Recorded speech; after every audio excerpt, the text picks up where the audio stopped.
everybody. So I figured I would just do a 1 year of ownership update on the G70.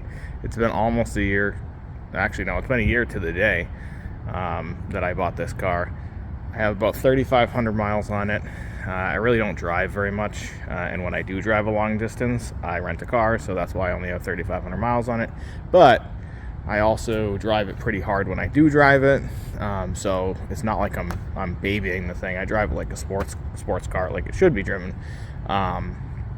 So let's just go on the outside to see, so I can show you if anything went wrong during the 1 year of ownership. This is garage kept all the time. I mean, even at work, you can see we're underneath these covers, but I don't go to work that often because I work from home primarily. But anyways, let's go. So pretty much everything has done well in terms of the paint. I do keep this ceramic sprayed pretty frequently after washing it. I only wash it probably every month though, so it's not bad. Everything seems to be holding up well on the outside in terms of the paint and the plastics. There's a little goofy things here, so like this does it on both sides, but like you can move this up and down a little bit. I don't know why. I guess it's just clipped in, this little thing right here next to the windshield. Obviously that comes off if they replace it, the windshield. So, but both sides do the exact same thing. I've never had a car that they move up and down freely like that. It moves up and down maybe a millimeter, but it's enough that, you know, I just noticed it today when I was drying it. So far I've had no issues with the chrome, or the whatever they call it, the black chrome. Another thing I did have an issue with though, briefly, is this little piece here. I mean, it's actually popped in. It was popped out maybe when I got the car, and then I popped it in. I don't know if it ever popped back out. Some other things like this here, where is it? I don't know. Yeah, here. So like it's got a little noise. Like there are little issues like that bug the crap out of me. Most people wouldn't notice them. I'm not going to do anything about it because they'll just make it worse if I try to get the dealer to do anything with it, which they probably wouldn't. But just like little quality issues, like where you can push on stuff that you shouldn't. Another thing that most people again wouldn't notice, but bothers me. Other side is fully solid. This one, if you notice, wiggles back and forth a bit. These are auto or power mirrors, so they don't. You don't fold them manually. I don't know if somebody tried to do it before I bought the car, and that's why, but again, just little stupid things like wiggling back and forth.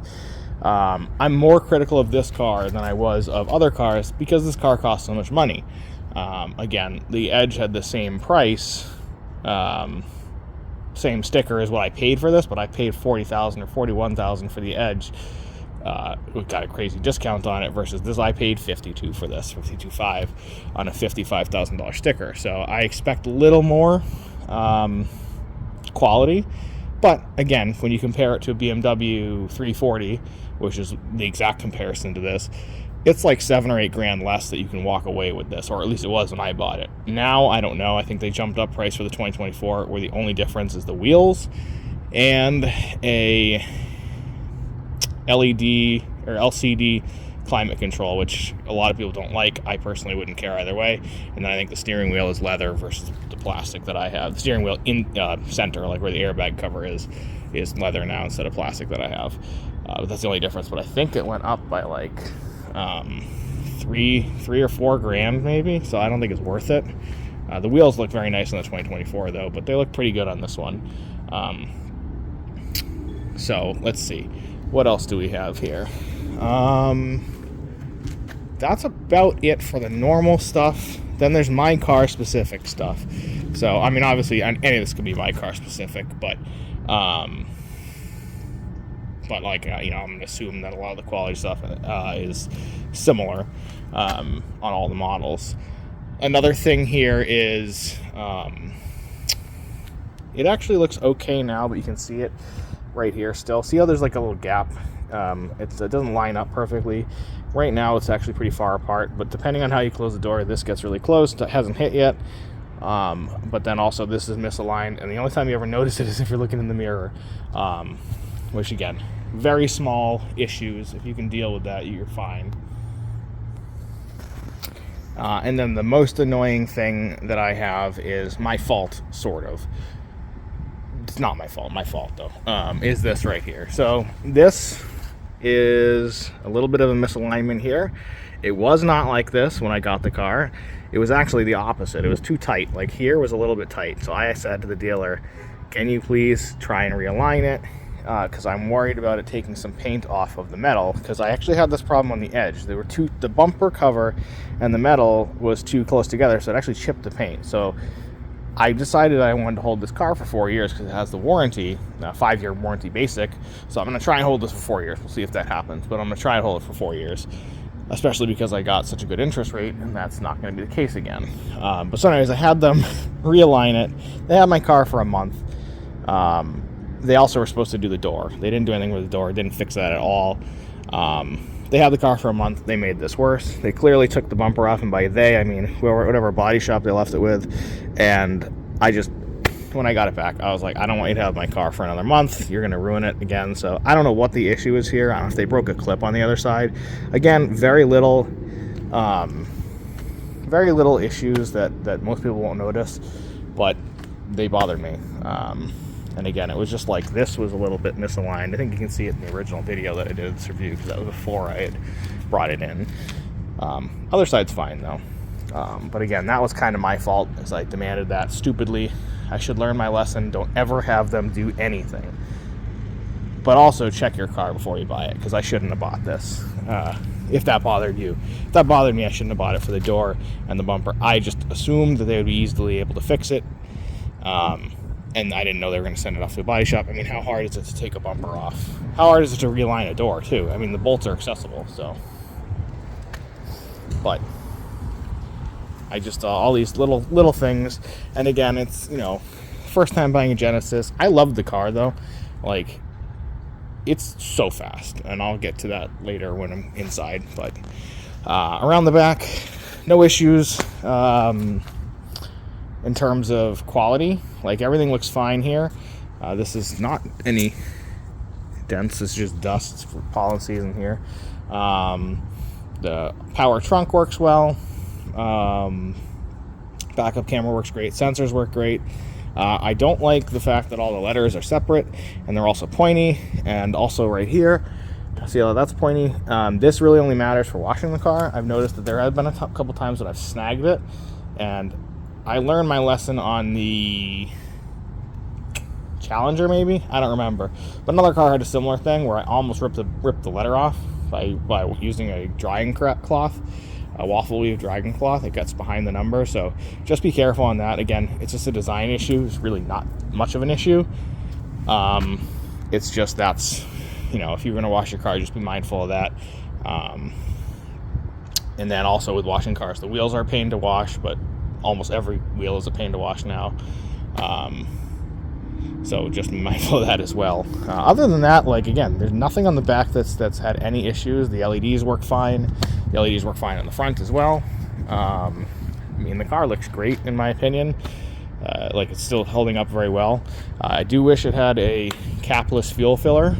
I don't know if the newer 2024s have that. That's definitely a thing that I miss from the Edge.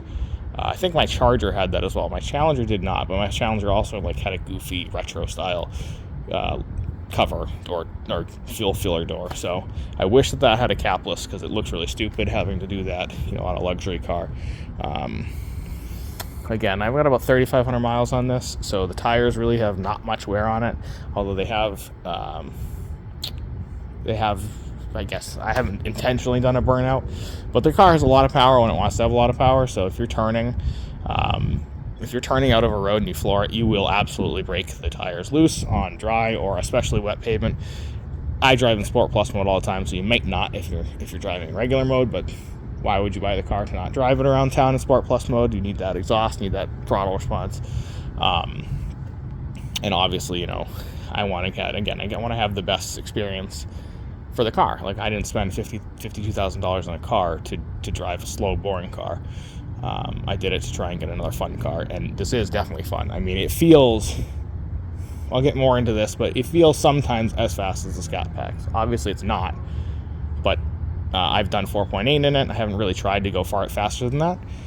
like do a boost build or something, but 4.8 from a dig with no boost build up, so that equates to about 4.5 if you were to factor in the rollout that all the other auto mags do. So like that's pretty quick. I think the Scat Pack that I had with the skinny tires, 4.1.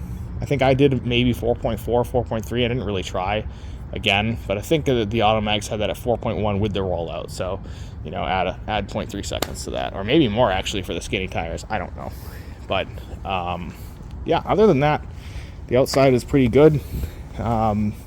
Like I said, just those few little quality issues that almost nobody would care about. I will say, the tires, I don't know if it's the area. I don't know if it's because I work somewhere where I'm where nobody's here all the time, so like the road gets dirty or whatever. But I have gotten a nail in this car, and I got a nail in the loaner car that I had for the month. Or I shouldn't say, I don't know if I did the nail in the loaner car, but both this car and the loaner car I had a nail. This one was totally flat. They patched it, no problem, like $30. The loaner car I patched myself because I don't care. But I have the same tires, these Pilot Cup 2 or whatever they are. Pilot Sport 4, not Pilot Cup 2. Pilot Sport 4. So it had the same tires in the 2.0 liter loaner that I had, which I did the 0-60 and kind of ridiculous in my opinion.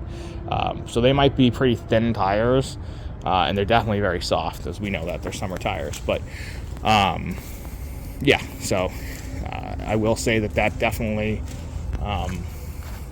both of them had a leak though. They had a nail and it resulted in a leak. Yeah. And this little thing here is something that I don't know if Genesis did it or the dealer did it. It's white, so you can see it. Like if there's any sort of dirt, that's like peeling.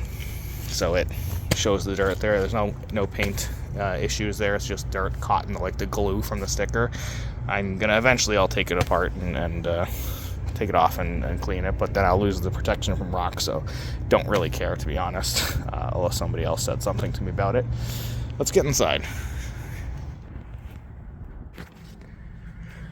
Okay, so inside is where the luxury look, or I should say the outside looks great, but you know, it doesn't look, there's really not much to distinguish a car on the outside from luxury to not. Like the paint on this doesn't feel any thicker or glossier than another car. It's just, you know, I mean, it's very well designed, but again, outside doesn't really feel that premium. Inside does though, just by the looks alone. I mean, this nice aluminum or metal or whatever it is, I honestly don't know what it is. I'll say aluminum for now. This nice aluminum inlay is really fancy, especially the speaker grill down there.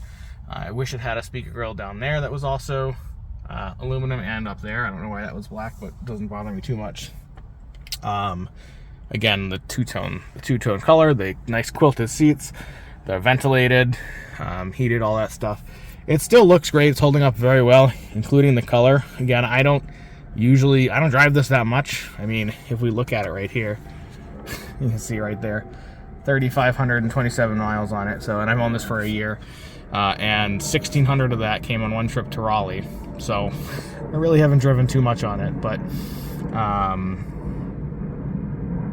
again, I do short trips around town, so it does get some use, and a lot of me in and out of it.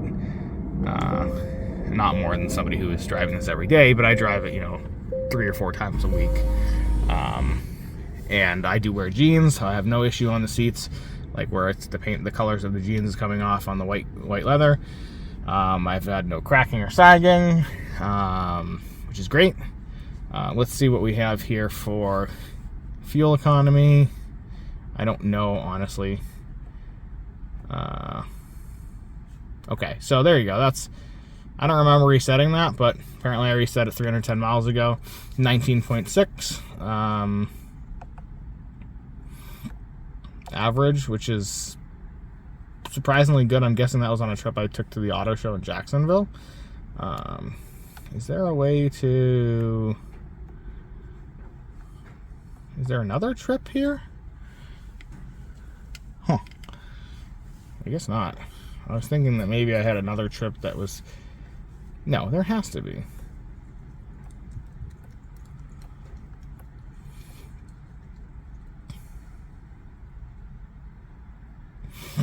Is it because the car is off?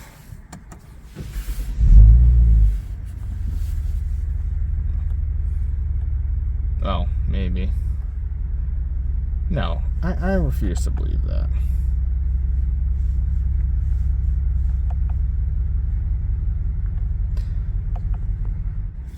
Well, I don't know. I thought there were 2 trips, trip A and B, but I guess not. I must be totally imagining that.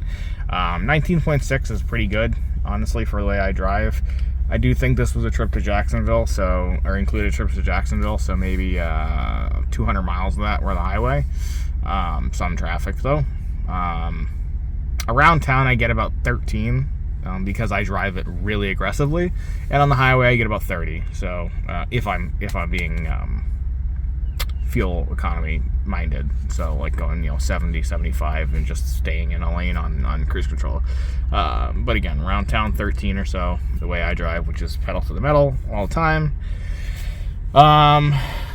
What else do we have here? So stereo, still not great. It's very high quality. There's not a lot of bass though. It's supposed to have subwoofers underneath the seats. It does. They either don't work or they don't do anything noticeable. I think they do work because I put my hand over them, I felt them vibrating. People are like, oh, can you feel it in your butt? No, I cannot feel it in my butt. So,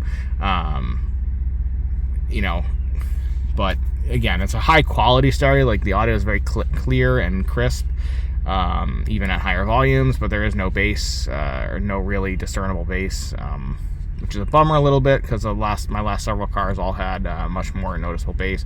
Again, this is a luxury car, not a goof-off car, so maybe that's why.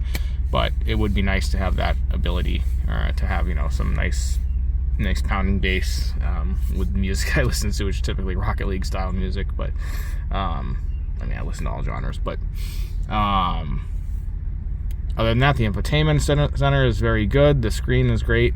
The car's nav itself is also very good. It doesn't show cops on it. It does show traffic, and it does show accidents as well. It doesn't show police that I know of, unless they just updated it. I know it has had several over-the-air updates over the last 2 months, so I haven't really fooled around with it. I use Android Auto pretty much exclusively. I have that mobile Motorola MA1 dongle, which works great. I'll put the link to that in the description.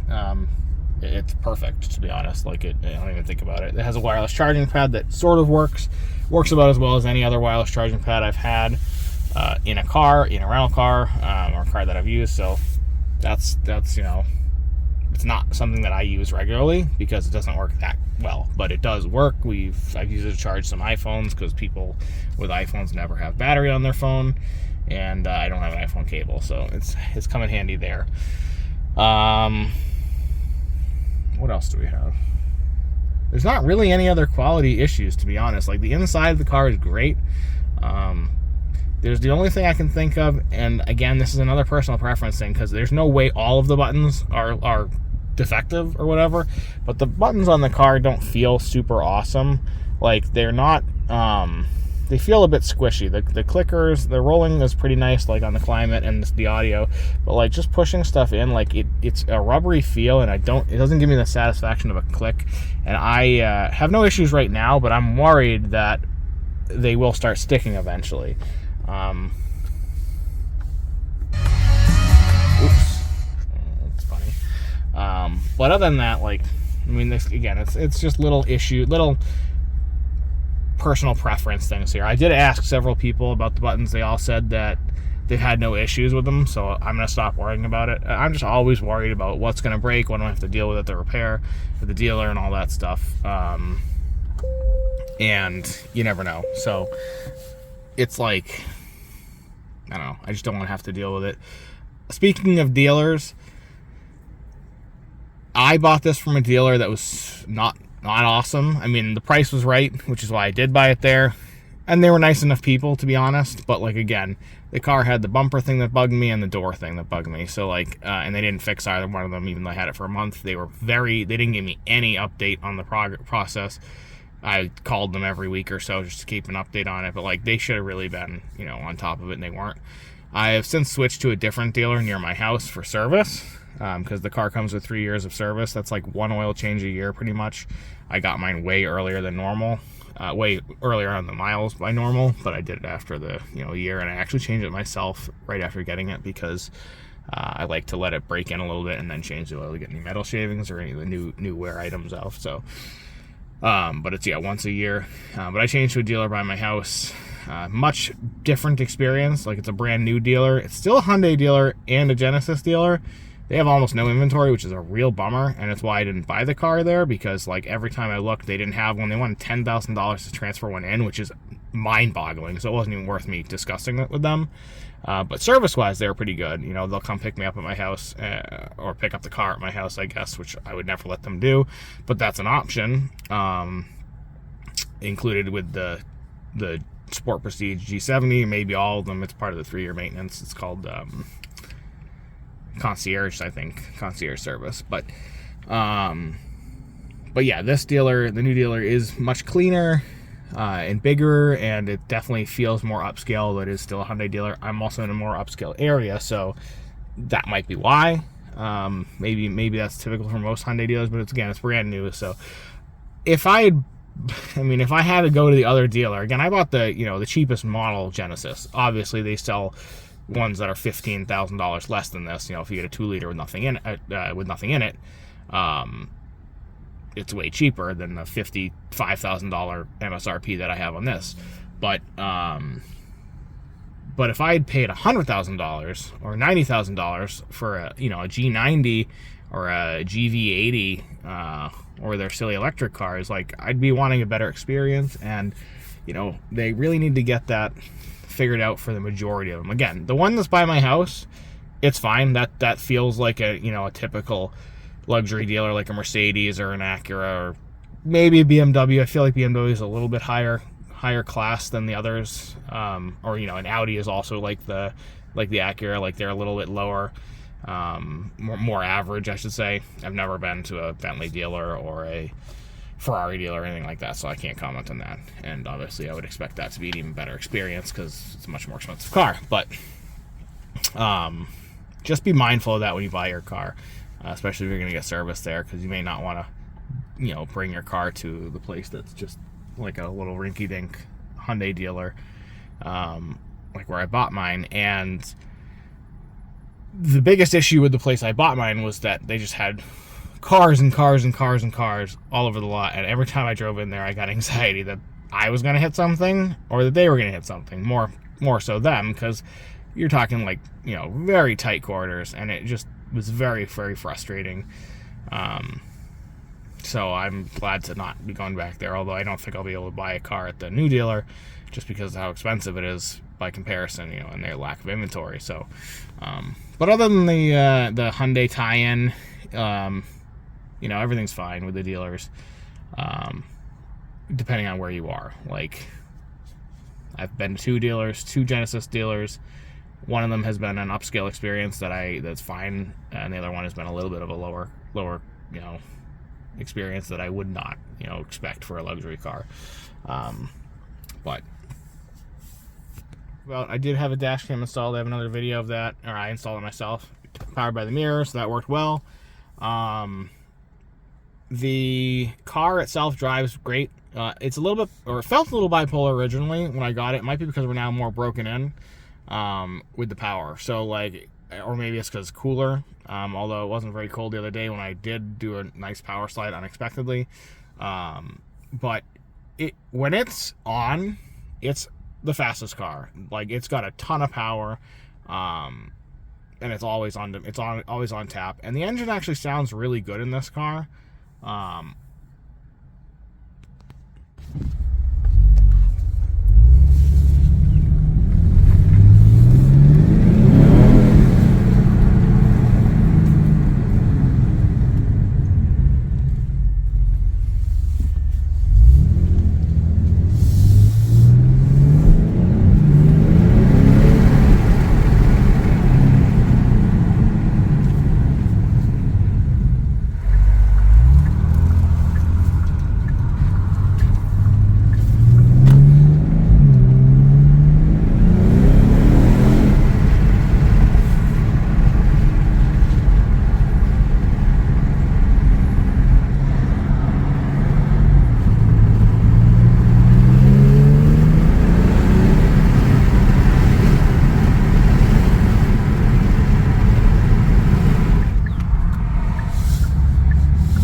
some other cars don't sound really good. Like, they have a good exhaust, but their engine doesn't sound great. My Charger and Challenger were like that. They had a lot of tick, a lot of lifter noise or whatever it is. And they didn't really sound anything special. This actually sounds like a good engine.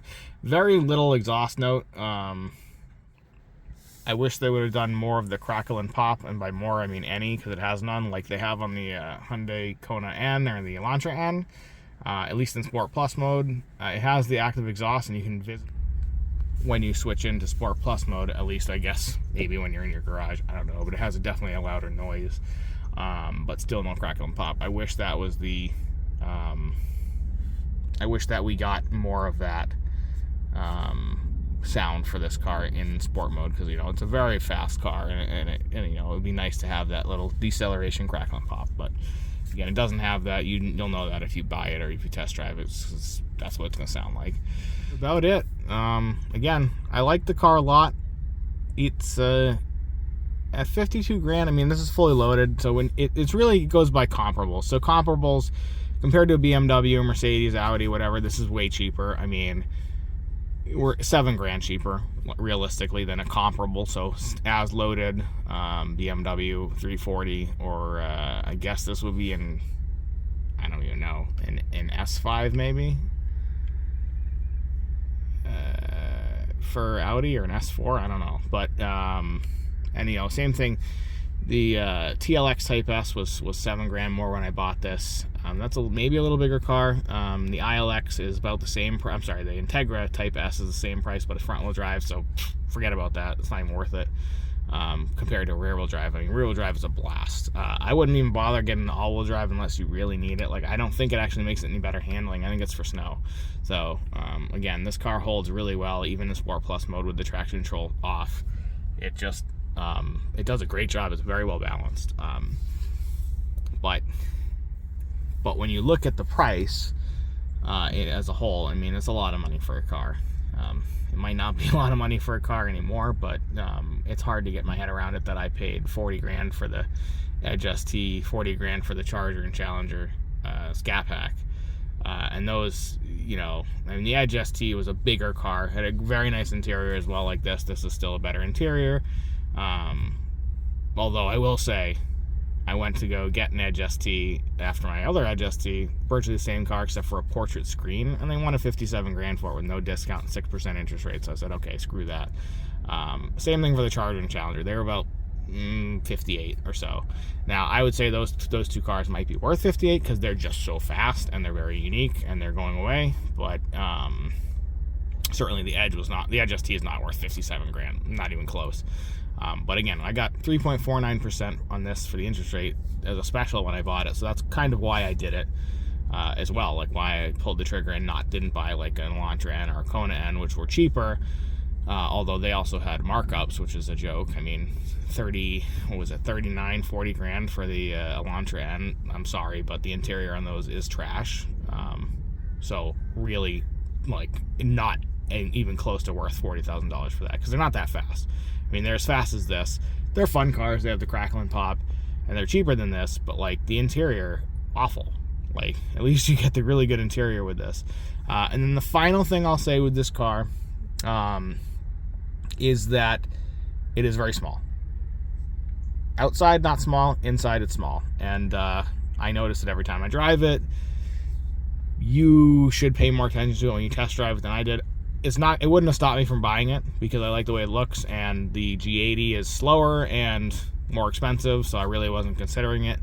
The GV70 with the 3.5 would have been the car I wanted, but again, it was like 70 grand with the 3.5, so it was really out of my price bracket. So, but for this, you know, once you're in the car, it's fine.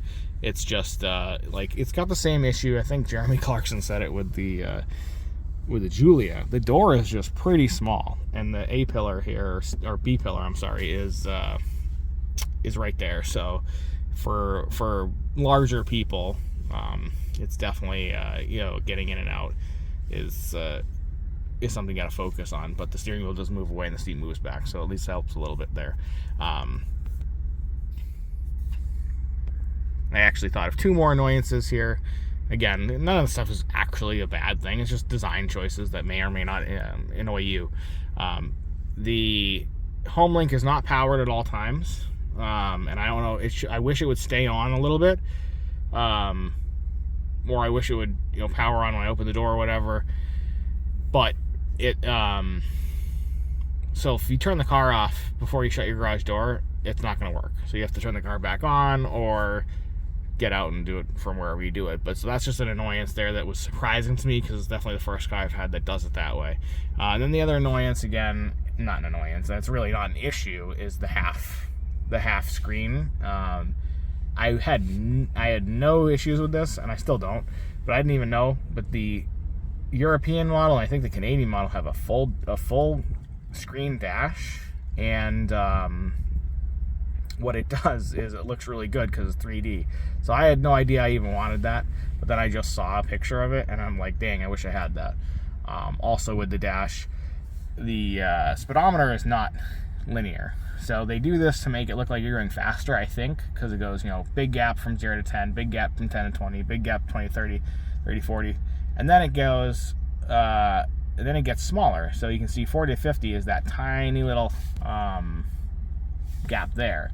So like, it becomes almost useless as a speedometer when you get up there, because the gap is just so small. Like 40 to 50 is a tiny little section there, and like I said, I think they do this to make it look like you're going faster, because it does, because obviously it closes from 0 to 40 instantly, because you're just, that's like 2.5 seconds. So I don't know what that was, but yeah, so that's a little thing I wish they would have changed. Wish they would have spread them all out and made it a little bigger, so they were actually more useful at the higher speeds, because it makes me have to rely on the heads-up display, which I can't see with my polarized glasses, or put the speed down here for the actual speed of traveling, if you're trying to go 65, something like that. So again, very minor complaints with the car. It's been pretty good, and it looks amazing. So I would definitely say to consider this car if you're looking for a sports sedan, and BMW or Mercedes is something that you're considering, if the price is right. Like, if it's the same price, I don't know if it's worth it. You might want to go with a more established brand, but for, again, $6,000-$7,000 cheaper, even $2,000 or $3,000 cheaper, I think it's worth it, because you get the longer warranty. Again, it's 1 year longer basic than the other brands, and it's also 6 years longer for the powertrain. But I would say if you get any savings on price, it's worth it, because it's a great car. It's a ton of fun to drive. It handles amazingly well. It looks great. It looks like the Giulia, in my opinion. It's got the same shape, and it's definitely a head turner. So yeah, I'm not disappointed with it. It's just kind of my specific with the only thing I ever think about with the car that really gets me every time I see it is that bumper up front, and then the misaligned door. But those are definitely specific to my car. I just wish that they had fixed it when I had asked them to, instead of keeping my car for a month and doing nothing. I'm making it worse, actually. But other than that, really everything else is just minor design choices that may or may not bother you, and they don't really even bother me. I just figured I'd point them out for everybody, trying to be as honest as I was in the other review, to help you make a decision. So it doesn't matter to me one way or the other if you like the car. I just want to be as honest as possible. So if you like the video, or if you hate the video and want to tell me off, comment, like, and subscribe. Thanks, guys.